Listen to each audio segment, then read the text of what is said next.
Chegou a hora de a gente fazer questões. Vamos fazer questões sobre Sistema Financeiro Nacional. E eu peguei o mais recente que eu pude, são questões bem atualizadas. E a primeira questão, nesse caso, é o seguinte, só para reforçar, somente para Sistema Financeiro Nacional nós vamos ter 2 blocos, por conta da sua alta relevância. Imagina, 37% de tudo que é questão sobre conhecimentos bancários é questão sobre sistema financeiro. Então vale a pena olhar como é que essas questões aparecem nesse caso, não é verdade? E aí, agora sim, vamos ver como é que a questão afirma. E ela diz o seguinte. A questão fala: o Sistema Financeiro Nacional é formado por um conjunto de entidades e instituições que promovem a intermediação financeira. Então, falar nesse caso aqui de Sistema Financeiro Nacional é falar, a gente viu isso no último bloco, de intermediação financeira. É organizado por agentes normativos, por supervisores e, por fim, operadores. Os operadores são aqueles que vão executar esse processo de intermediação financeira, tá? Sempre reforçando aqui, eu tenho que dentro do processo da intermediação financeira, que acontece aqui, eu vou ter nessa situação aqui que os recursos vão para agentes deficitários e esses recursos aqui vão se originar, nesse caso, dos agentes superavitários. Tá bem amarradinho. Tá horrível essa letra, minha gente, tá muito feia. Já é feia, né? Tem dia que ela capricha. Agentes superavitários.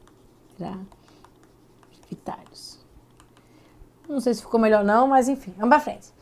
Assim, no quadro da organização, aí ele fala, no que diz respeito à análise da moeda, do crédito, capitais e câmbio. Opa, quem tem esse escopo aqui? Quem tem esse escopo aqui é o CMN. Porque, Amanda, você não falou de câmbio, mas quando eu falo de moeda, eu tô falando de forma indireta sobre o câmbio também. Porque o que é que vai acontecer aqui? Quando a gente fala em moeda, eu tô falando na moeda, no seu valor. Quando eu falo de moeda, eu tô falando da moeda e do seu valor interno. Esse valor interno da moeda é medido pela inflação. E segundo, eu vou falar do valor externo dessa mesma moeda. E esse valor externo aqui, ele é medido pelo câmbio. Então, é isso que nós temos nesse caso aqui. Ele fala assim, no quadro da organização da moeda, do crédito, dos capitais e do câmbio, das relações que se seguem, qual está correta. Então, vamos lá. Ele fala aqui na letra A que nessa sequência aí, ou nessa atuação em termos de moeda, crédito, capitais e câmbio, o órgão normativo é o Conselho Monetário Nacional. Verdadeiro. O órgão normativo tem como entidade supervisora a Comissão de Valores Mobiliários. Opa, tá certo isso aqui? Também. E o operador é o Banco Central. Opa, Banco Central não é operador. Banco Central, nesse caso aqui, a gente já viu, é uma entidade supervisora. Então, nesse caso aqui, não é operador, é entidade supervisora. Vamos para frente aqui. Letra B. Ele fala aqui na letra B que o normativo é o Conselho Monetário Nacional. Verdadeiro. Que um supervisor é o Banco Central do Brasil. E nesse caso, verdadeiro. E que um operador é a Bolsa de Valores. Verdadeiro. Você vai dizer, e aí por isso a letra B está correta. Você vai dizer, Amanda, mas o Banco Central não fiscaliza a Bolsa de Valores. Verdadeiro, está certo. Não fiscaliza de fato.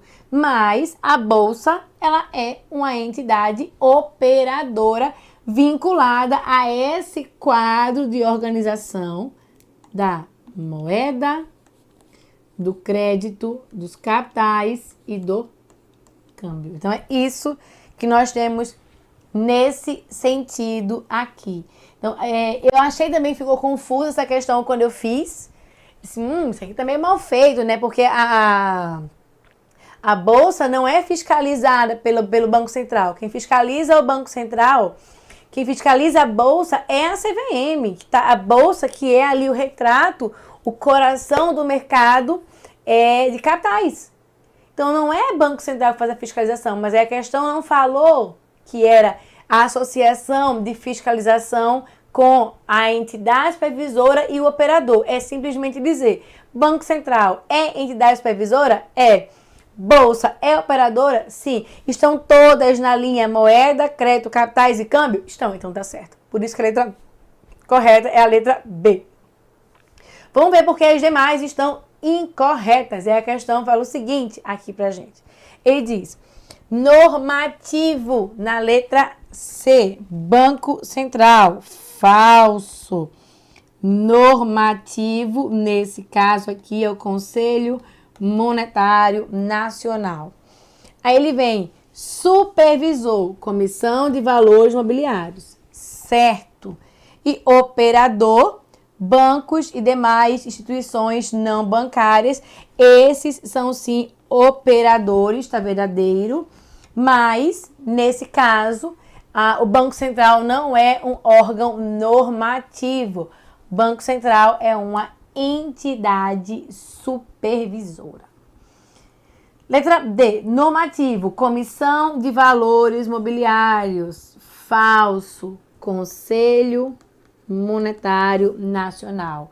A Comissão de Valores Mobiliários, ou CVM, ela é uma entidade supervisora.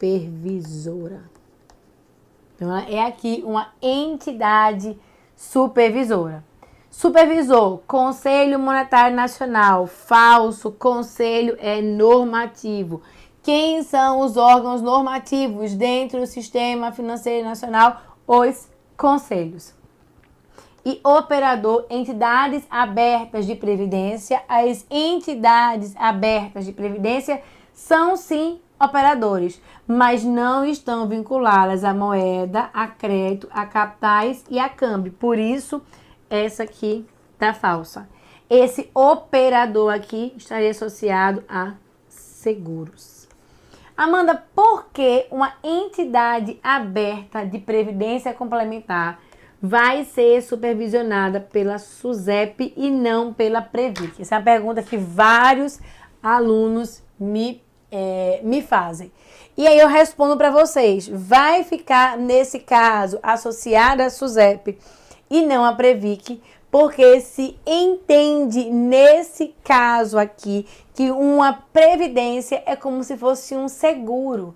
Eu estou fazendo a previdência para me precaver de alguma instabilidade que porventura possa acontecer no futuro. Quando eu vou para um fundo de pensão, aí é uma entidade fechada. Não pode ser associada, ou o sistema financeiro brasileiro entende que não pode ser associada, nesse caso aqui, a uma previdência aberta. São apenas denominações distintas para o caso do sistema financeiro. E aí, vamos para a letra E. Letra E diz o seguinte, normativo, Conselho Monetário Nacional, verdadeiro. Supervisor, Caixa Econômica Federal. Não, Caixa Econômica, ela é um operador. E aí, supervisores do Sistema Financeiro Nacional, na sequência, moeda, crédito, capitais e câmbio. Nós estamos falando de Bacen e nós estamos falando de CVM. Finalmente, operador, que são as corretoras e distribuidoras de valores. Essas, sim, são consideradas operadoras dentro do sistema financeiro nacional. Então, a alternativa correta nesse caso, que está marcada aí pra gente, é a letra E. Essa é a letra B, desculpa, a letra B, não fez certo, eu falei errado.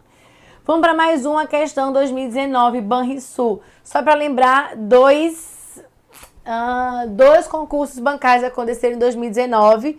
O primeiro concurso bancário foi o BRB, o Banrisul veio antes.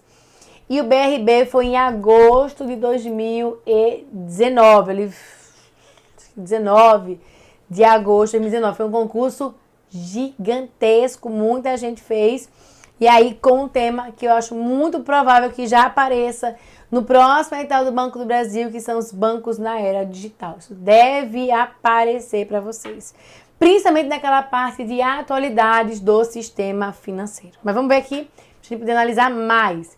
E a gente tem a questão do Banrisul 2019, e ele fala, como parte da missão de assegurar que o sistema financeiro seja sólido e eficiente, cabe a essa entidade fazer a autorização para o funcionamento de instituições financeiras controladas por capitais nacionais. Quem é essa entidade que tem por missão assegurar esse sistema financeiro nacional sólido? A função é do Banco Central do Brasil. É ele quem autoriza os bancos nacionais a funcionarem. Então, é isso que nós temos nesse caso aqui. Conselho Monetário Nacional não é um órgão normativo.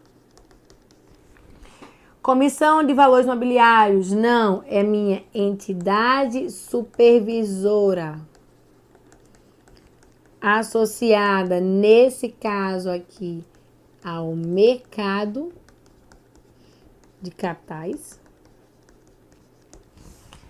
Presidência da República não tem essa função, nem o Senado Federal. Então, a alternativa correta nesse caso aqui é a letra D, e está mostrado aqui pra gente.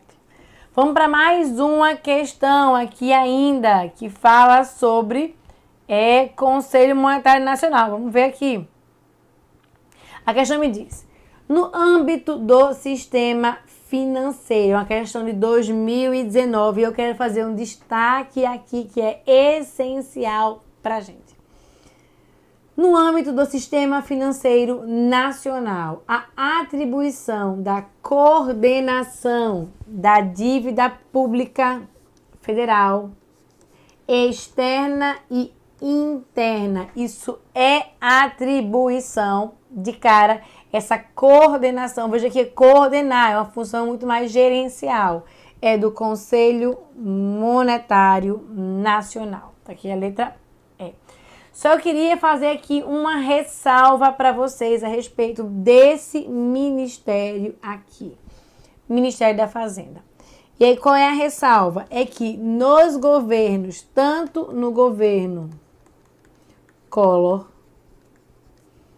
quanto no governo Bolsonaro, que é o nosso atual governo hoje, nós não temos mais o Ministério da Fazenda e não temos mais o Ministério do Planejamento, Orçamento e Gestão.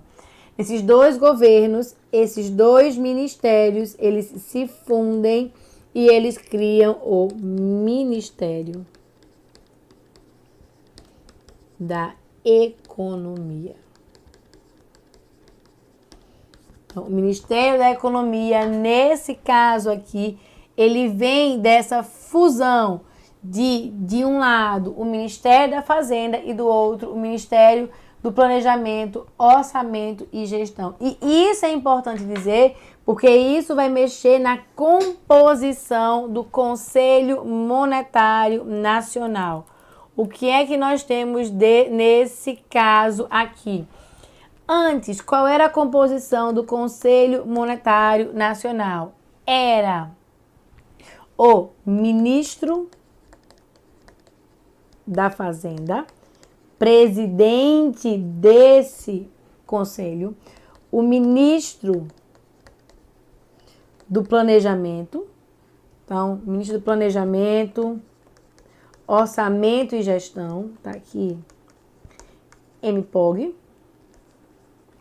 E nós tínhamos ainda o presidente do Banco Central. Esses aqui eram os componentes do Conselho Monetário Nacional até então. O que é que existe hoje em termos de Conselho Monetário Nacional? Ora, eu não tenho mais Ministério da Fazenda, nem Ministério do Planejamento, Orçamento e Gestão. Eu tenho um único ministério. E esse ministério, nesse caso aqui, o que é que vai ter? Esse ministério vai ser o presidente. Então, eu tenho aqui o ministro da Economia, que preside o Conselho Monetário Nacional. O presidente do Banco Central continua fazendo a composição do Conselho Monetário Nacional. Presidente do Banco Central hoje é o Roberto Campos Neto. Roberto Campos, que inclusive o seu avô tinha sido ministro durante o regime militar. Então o Roberto Campos entra e agora é o Campos Neto. E finalmente eu tenho aqui a inserção, já que eu não tenho mais o Ministério do Planejamento, Orçamento e Gestão, eu faço a inserção do secretário especial da Fazenda Nacional. Então, secretário especial da Fazenda Nacional. É ele que vai fazer aí a composição desse novo CMN vinculado ao governo Bolsonaro. Amanda, vai cair alguma questão sobre CMN no governo Collor? Não vai cair. Mas sobre o governo Bolsonaro, sim. E aí, se aparecer uma questão sobre CMN numa prova do Banco do Brasil, que vai acontecer em 2021, vai ser solicitado ali o entendimento de como isso funciona no governo Bolsonaro. Então, a gente agora já sabe que a composição do CMN é que ela é feita por 3 membros: ministro da Economia, presidente do Banco Central e o secretário especial da Fazenda Nacional.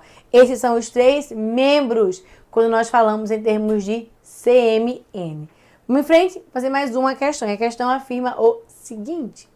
A questão nos diz aqui: o Comitê de Política Monetária, o Copom, é o órgão decisório do Banco Central que, no regime de metas de inflação implementado no Brasil em 1999, tem por objetivo, letra A, promover a maior geração de empregos. Letra B, estabelecer as diretrizes da política monetária. Número 1, 2, número 3. E ele fala aqui: definir a meta da taxa básica de juros e seu eventual viés. Está correto o que consta de 1 apenas, 1 e 2 apenas, 2 e 3 apenas, 3 apenas, 1, 2 e 3. Essa questão aqui foi uma questão que foi anulada e eu queria mostrar a vocês o porquê dessa anulação. Porque houve uma mudança da legislação e a banca não fez essa consideração, por isso a questão foi anulada. Vamos ver aqui. Falar em Copom. Vamos arrumar essa análise, ficar mais claro para vocês. Nós temos o seguinte, vejam só. Quando nós falamos nesse caso aqui em Copom, Comitê de Política Monetária, a função desse comitê, ou a entrega desse comitê, é a nossa meta Selic. A meta da nossa taxa básica de juros, que hoje é de 2% ao ano, a menor taxa de juros da história do Brasil. Nunca antes nós tivemos uma taxa de juros tão baixa. Então, é a meta Selic. Esse Copom, ele é composto pela diretoria, por membros da diretoria do Banco Central. Então, tá aqui essa análise. E aí, qual é a sua função? A questão tem o seguinte, ela fala aqui, que dado o regime de metas para a inflação, qual é a função do Copom? Ora, o Copom mede essa taxa Selic, sim, tendo como dois horizontes, duas taxas possíveis. Ele tem aqui como horizonte possível que vai influenciar essa taxa de juros, a meta de inflação, o quanto distante nós estamos dessa meta de inflação.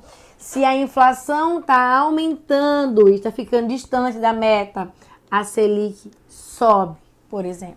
Então, ela é um termômetro, ela é um guia de para onde está indo a inflação, é para onde deve percorrer ali a taxa de juros.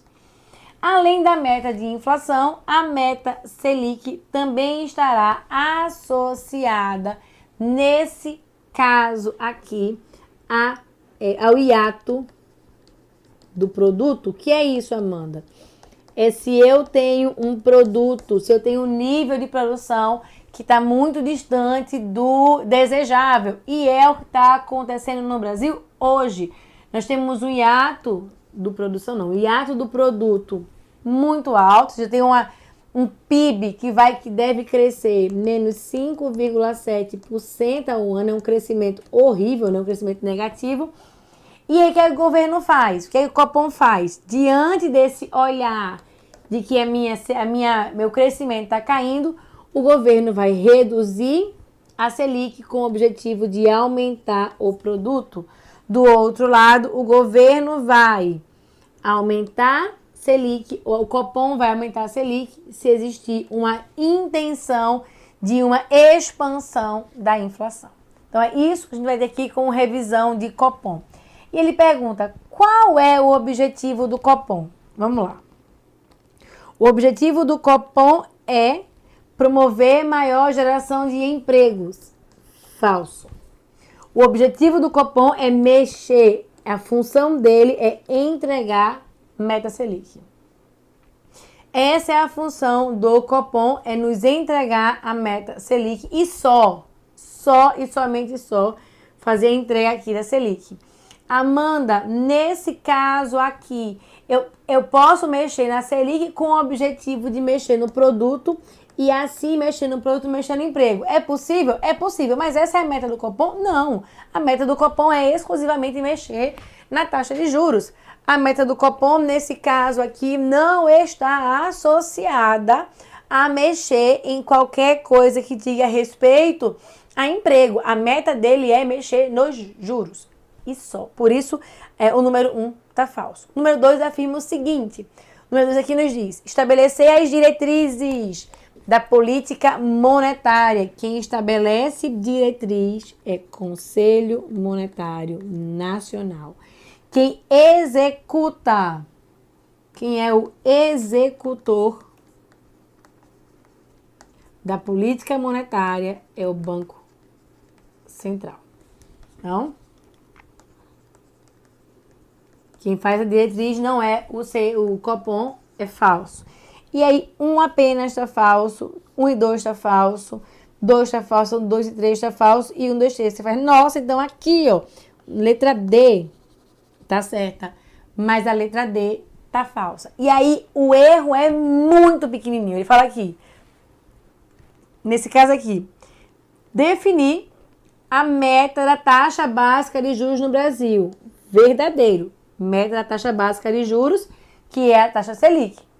E seu eventual viés. Existia uma legislação, uma regra que dizia que era possível dizer a taxa Selic é 2%, por exemplo, com viés de alta. O que era esse viés de alta? É que entre uma reunião do Copom e a outra, Então tá aqui, Copom T, Copom T mais um. Aqui nesse meio, se eu tivesse viés de alta, era possível subir a taxa Selic sem reunião. Desde 2017, essa atribuição foi retirada do Copom. O Copom só define a taxa, a meta da taxa básica de juros, que no Brasil é a Selic, é a meta do Selic. Tá aqui. Mas, nesse caso aqui, deixa eu só arrumar isso aqui, mas não vai definir, nesse caso, o seu viés. Acabou esse negócio de entregar um viés de alta ou um viés de baixa. Então, por isso, a nossa alternativa correta não existe e é por essa, ou foi por essa razão aqui, que essa questão foi devidamente anulada. Por que eu trouxe essa questão? Porque muita gente acha que Copom ainda pode dar viés e o Copom não pode dar viés. Não entrega mais viés. Entregou no passado, não entrega mais hoje. Vamos à nossa última questão de revisão de Sistema Financeiro Nacional. A questão aqui afirma o seguinte. Sobre a questão 2020, novinha, entendendo-se que nós tivemos a pandemia e que as bancas suspenderam as provas, a questão foi uma bem recente. Ele fala aqui, a CVM adota um modelo de supervisão baseada em risco. Supervisão baseada em risco, SBR.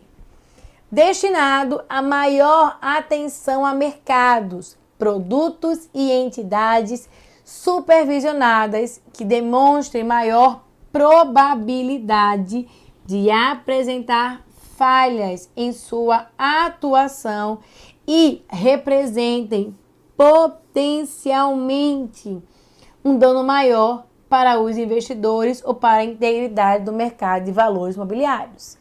Esse modelo de supervisão baseada em risco procura adotar uma abordagem. Se eu estou querendo ver se alguém tem algum risco potencial, não é uma ação reativa. Não é uma ação protocolar. Não é um protocolo que eu vou fazer. É uma ação preventiva. É uma abordagem, nesse caso aqui, preventiva. Não é uma abordagem mandatória e nem é necessariamente uma abordagem eficiente, mas o objetivo ali é tentar, nesse caso aqui, ser preventivo. E por isso, a alternativa correta e que está marcada pra gente aqui é a letra C. Eu só dizer letra D, mas é a letra C. E aí, com isso, a gente vai encerrando essa abordagem de revisão do nosso primeiro tópico, que é sobre Sistema Financeiro Nacional. Nós temos mais revisão para fazer, sim, e nós vamos reforçar aqui a análise sobre mercados financeiros, que representam aí 14,4%. Ou seja, Sistema Financeiro Nacional e mercados financeiros equivalem a 50% de todo o conteúdo que é solicitado em uma prova de conhecimentos bancários. Conquiste sua vaga no Banco do Brasil com nosso aplicativo de questões. Você está se preparando para o concurso do Banco do Brasil e quer garantir a sua aprovação? Nosso aplicativo é a solução perfeita para você. Com ele, você terá acesso a mais de 750 questões e 7 simulados. Com o nosso aplicativo, você terá a praticidade de estudar onde e quando quiser, com a garantia de um material de qualidade e atualizado. Não perca mais tempo e comece já a sua preparação rumo à conquista da sua vaga no Banco do Brasil. Baixe agora o nosso aplicativo de questões e seja aprovado.